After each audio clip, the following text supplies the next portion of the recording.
Halo para sahabat Sapaan Gembala GKI. Kita berjumpa lagi dengan Pendeta Emeritus Simon Stevili dari GKI Agape.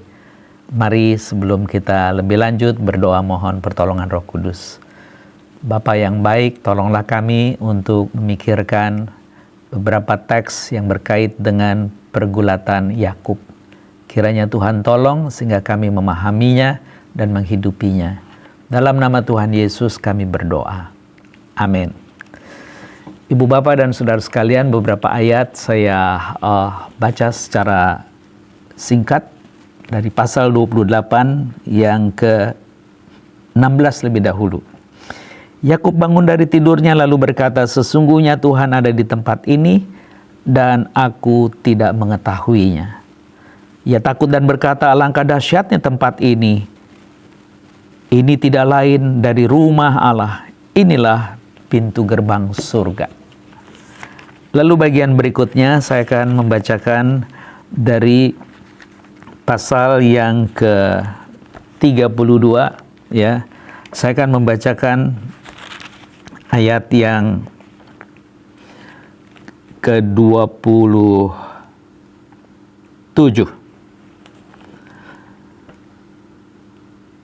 Orang itu pun bertanya kepadanya, "Siapakah namamu?" Sahutnya, "Yakub." Lalu kata orang itu, "Namamu tidak akan disebut lagi Yakub, tetapi Israel, sebab engkau telah bergumul melawan Allah dan manusia, dan engkau menang." Lalu di ayat 30, Yakub menamai tempat itu Peniel, sebab katanya, "Aku telah melihat Allah berhadapan muka, tetapi nyawaku selamat." Lalu di ayat berikutnya yaitu pasal 35 ya, saya akan membacakan ayat yang ke-14. Kemudian Yakub mendirikan tugu di tempat Allah, berfirman kepadanya sebuah tugu batu. Ia mempersembahkan kurban curahan dan menuang minyak di atasnya. Yakub menamai tempat di mana Allah telah berfirman kepadanya Betel.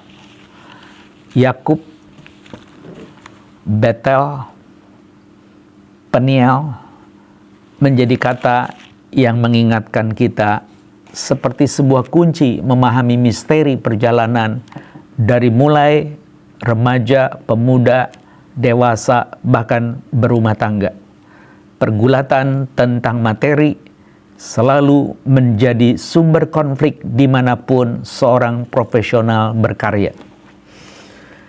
Ibu Bapak dan Saudara sekalian, satu kali seorang bernama Nathaniel Brandon membuat saya tergugah ketika dia mengatakan seperti ini, bahwa langkah pertama untuk sebuah perubahan itu adalah kesadaran, dan langkah kedua adalah penerimaan.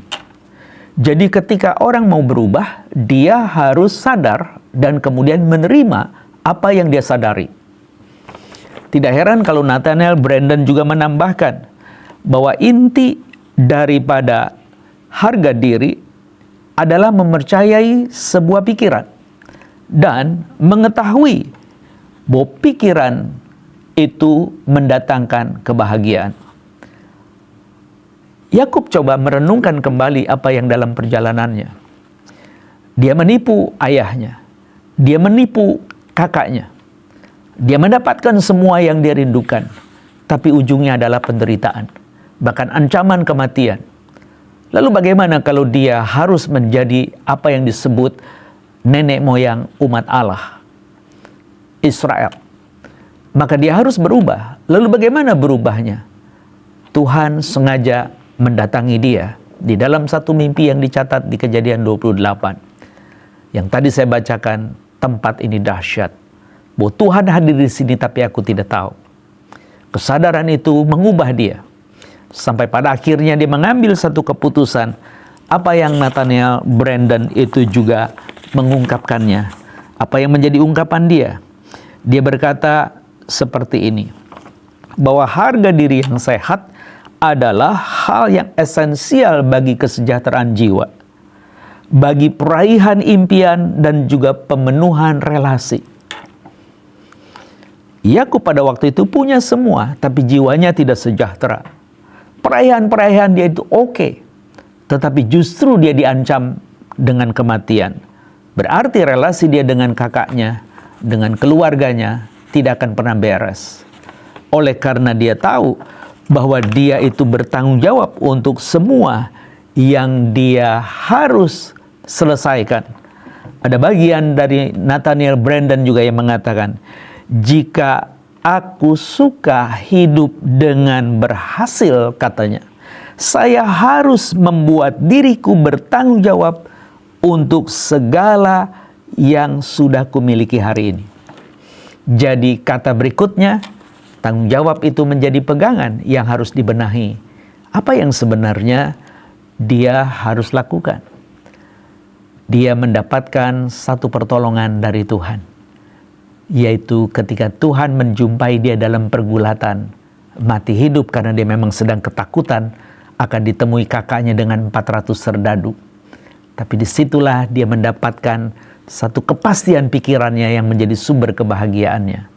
Kenapa? Karena tadi Tuhan menjumpai dia dengan wajahnya dan dia tidak mati. Dia bukan lagi Yakub sang penipu dan juga yang merampas, tetapi dia adalah pemenang. Karena sudah bergulat dengan Allah dan manusia dan dia menang. Dia memiliki bagian itu.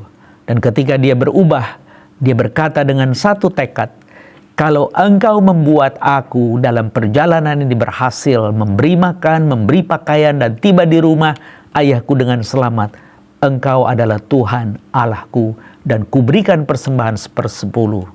Itu tanda satu penaklukan diri sesudah diubahkan. Pernahkah Anda dan saya mengalami yang sama? Kalau kita menjadi orang yang harusnya hidup di dalam kegentaran kepada Tuhan, kita perlu belajar dari Yakub ini. Dia menjalani dengan luar biasa. Dan sesudah dia punya itu semua, dia punya keluarga dan harus membereskan anak cucunya dan lain sebagainya. Dia berkata, mari, seperti dia berjanji kota Luz yang membuat aku berjumpa dengan dia dan menjadi Betel. Di tempat ini, dia akan memberikan tanah ini menjadi milik pusaka kita.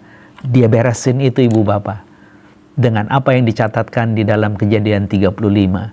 Dan semuanya menjadi milik dia karena dia belajar untuk bertanggung jawab. Dia belajar untuk mau berubah dengan kesadaran diri. Dia belajar untuk menerima apapun konsekuensinya.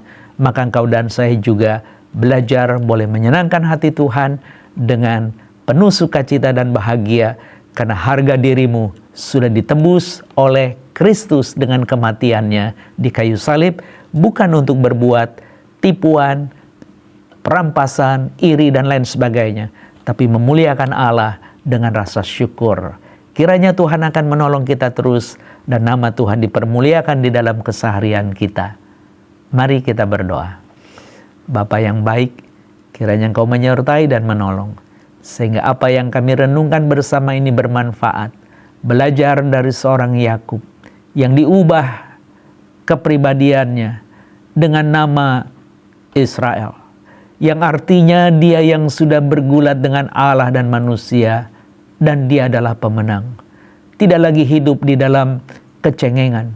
Sebaliknya, untuk menjadi alat berkat yang memuliakan Tuhan. Ada konsekuensi dari kesadaran diri untuk berubah. Dan pada gilirannya, apapun harganya, perlu ditanggung sebagai wujud penerimaan. Dan Yakub sudah melakukan itu untuk kami semua. Berkati para sahabat pecinta Sapaan Gembala GKI. Kiranya mereka juga diberkati Tuhan. Kami mohon kiranya Engkau berkenan. Di dalam nama Tuhan Yesus Kristus Juru Selamat yang hidup, kami berdoa. Amin.